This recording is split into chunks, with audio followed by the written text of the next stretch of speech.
All right, hey, this is Rio. Saw this book over at Half Price Books, and I thought I'd get myself a copy since still broke. So library ways it is. Just want to give credit to old Black Earth Library there for keeping this guy around. Yeah, this is like my first video on the series, but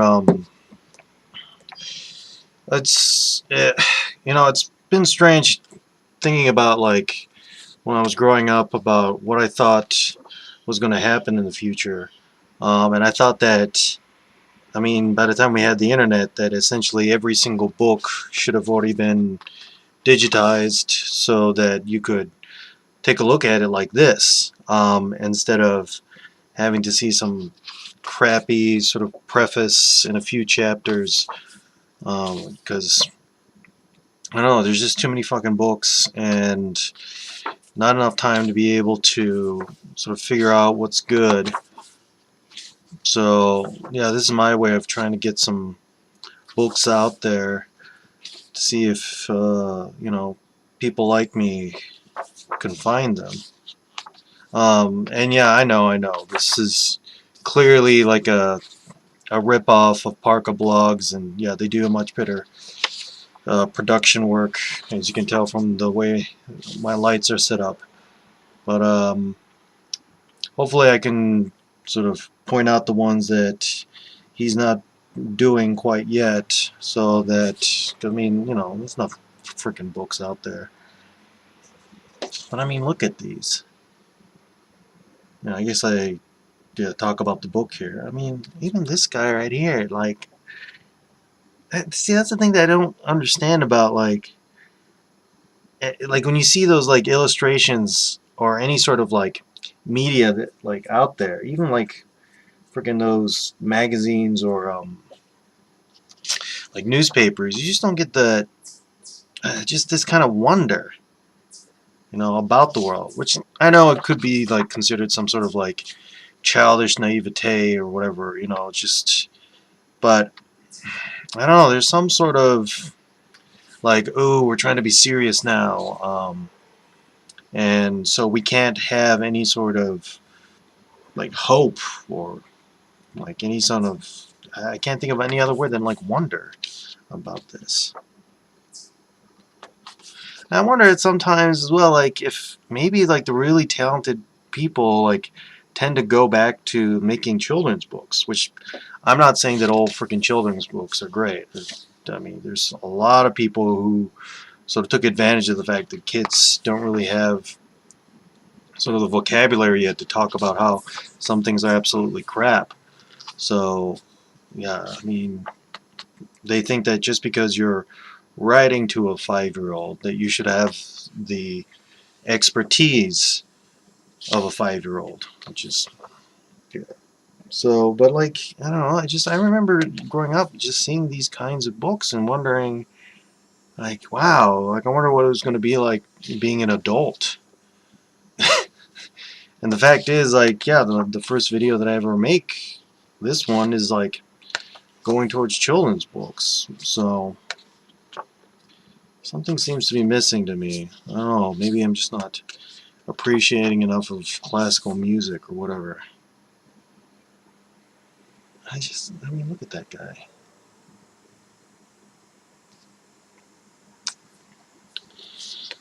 Um,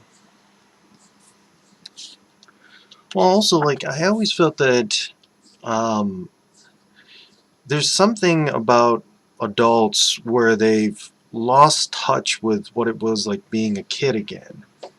And to me, it seems so, like, I don't know, just unhelpful if it is that if adults then become responsible as parents, then if you lost touch with what it was like being a kid again, then how are you going to know what's going to help a kid go out and do the good things in this world? I mean, sorry to say this world, but like, doing what's right for kids. I just think that like the people who I think of as really like doing great things seem to have kept that kind of like kiddish enthusiasm about their subjects, right? Like they go at it as a curiosity, not as some obligation. And they have the kind of I wouldn't say free spirit is the right word, but a kind of like undisciplined creativity about trying new things out. So I don't know. It's like, oh, I mean, yeah, just look at that. Like these are the kind of like scenes where I look at it, I'm just like, I would love to have dreamt that so I could explore that world, right? I can just go in there and just feel how taut those ropes are, and like maybe even ask one of those soldiers, like, hey, what's going on here? Like, general, like, what's the war been like, or how did you accomplish this?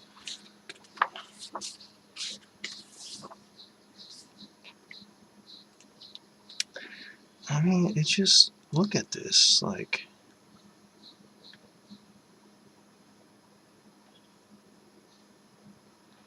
Well, I think that what happens is that like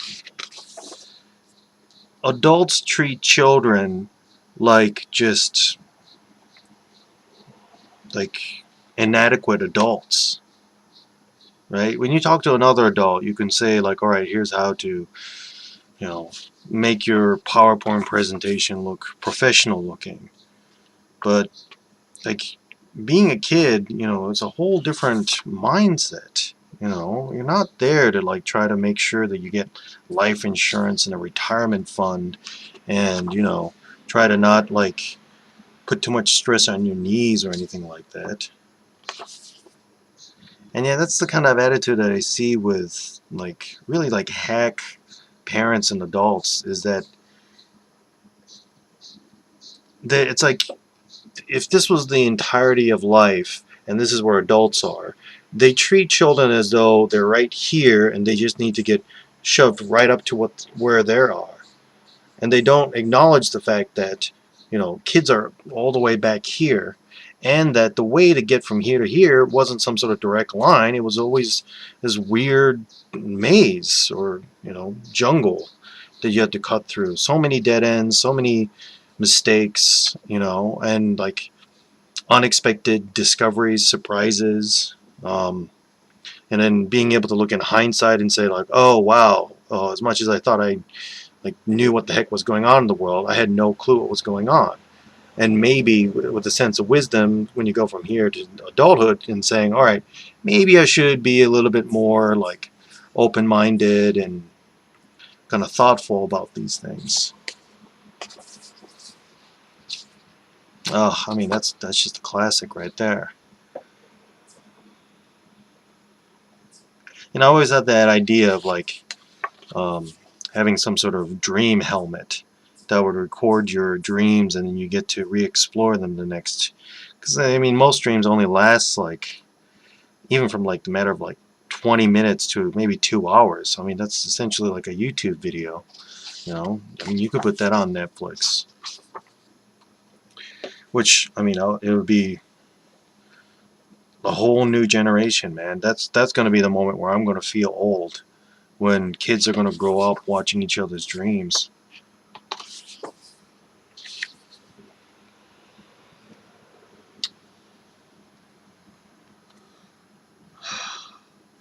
Well, the thing about like kids is that they just are sincere.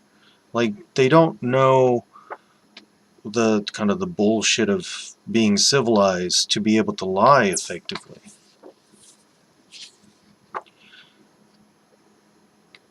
Which in itself means that yeah, they're not always nice people.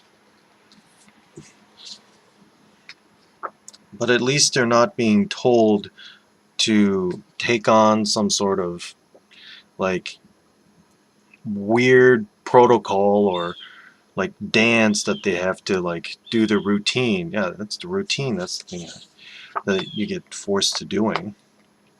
It's like this is what adults do, and it's like you're being told to do it even before it even makes sense.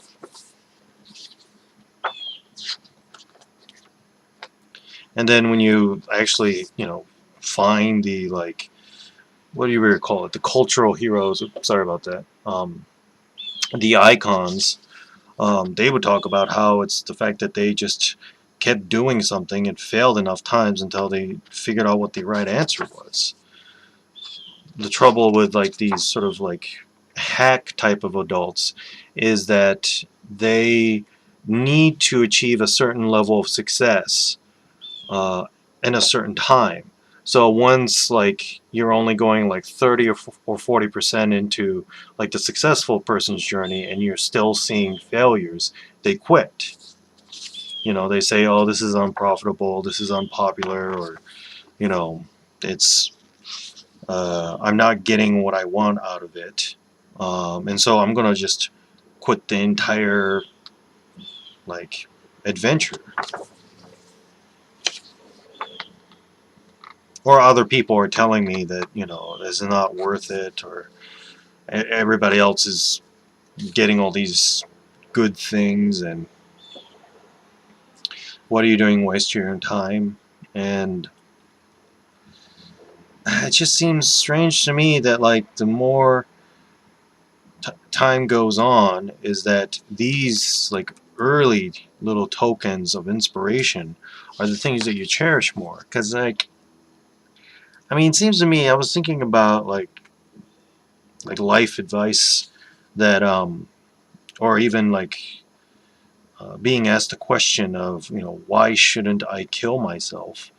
It's like, it seems to me that the key, the token that would make you sort of like get out of that rut and keep going, right, is the kind of things that, like, if there was a fire at your home, what would you save?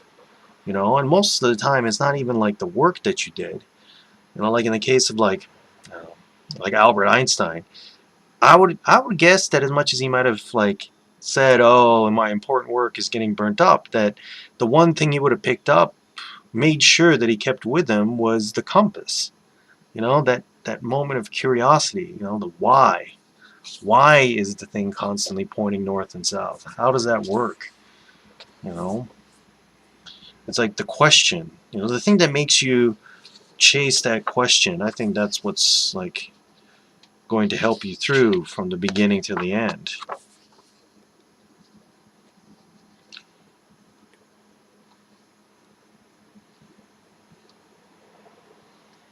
Well, then, rather than being stuck with like an unsatisfying answer.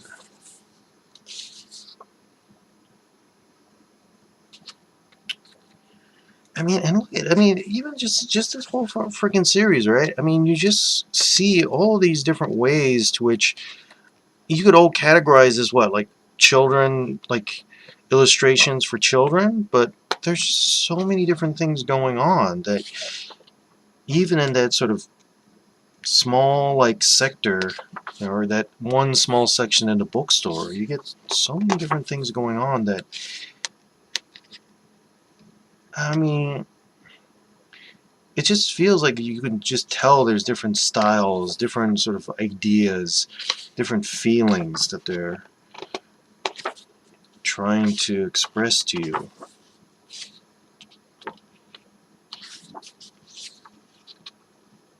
And there's just so much, I mean, different techniques of trying to accomplish that.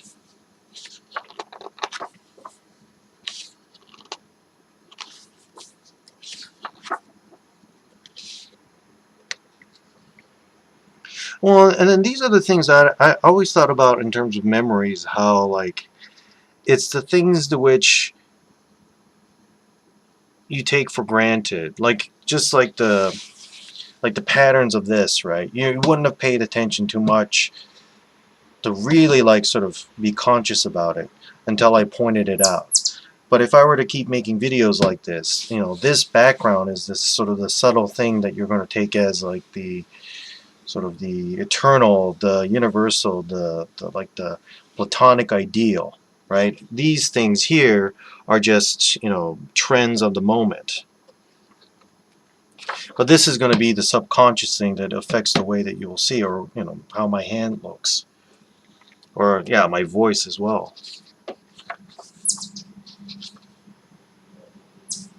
Well, it's like the shape of your doorknob, you know, the way your lamp is, you know, this kind of like pattern.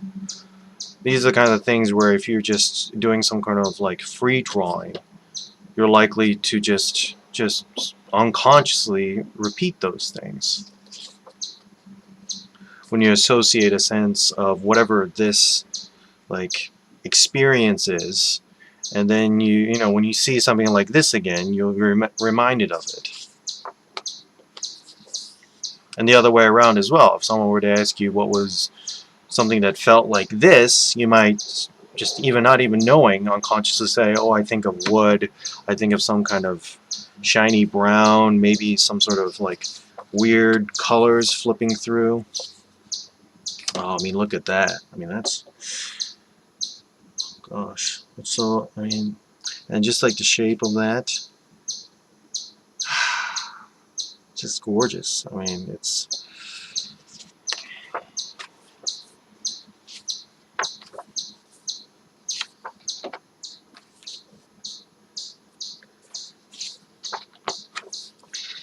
you know, I think this is coming across like there's something I have against like being productive.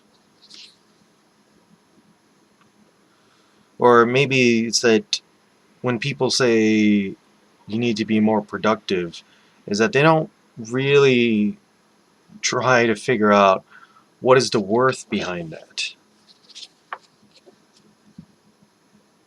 I mean, because in the end, if all things considered, right? I mean, besides maybe like your family and friends, and your pets or something, that if these are the kinds of things that you would save in a fire anyways, then what's the point in doing anything? Or anything else?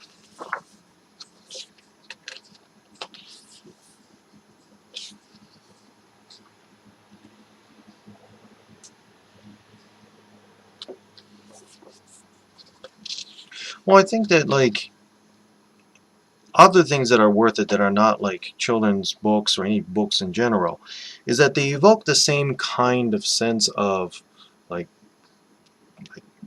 care or compassion, a sense of like making this life worthwhile, whether it be that, you know, a doctor can cure your pain or your illness, or, you know, a teacher can help you like learn how to climb a mountain or know how to like make a home.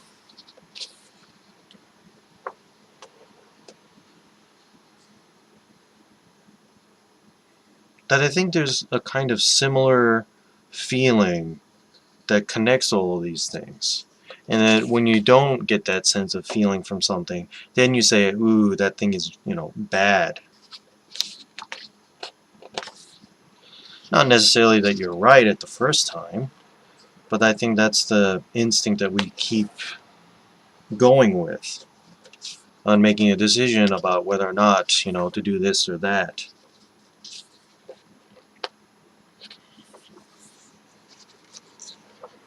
Oh my gosh, look at that.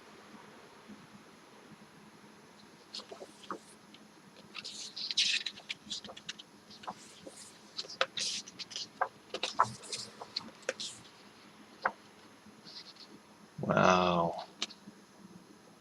I mean, look at just the amount of detail you can get. Just, I mean, and this is what, one pen, and you can do all of this, right? I mean, some of these other things you're like, oh, look, you know, I'm going to need the entire box of crayons to be able to pull this off, right?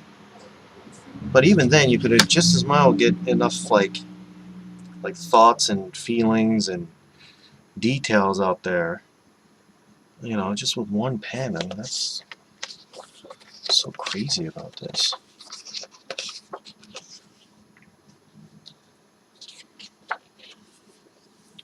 yeah, I mean, I think it just overall, it's like it just retreading things like this. I mean, it just makes me want to go do something. You know, go take a class. So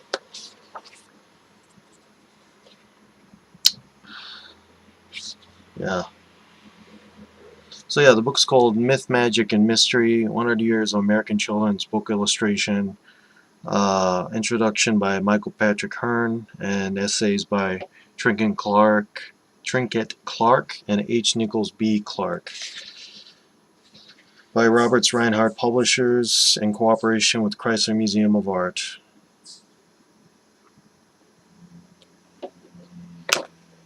So yeah, thanks again, Black Earth Public Library.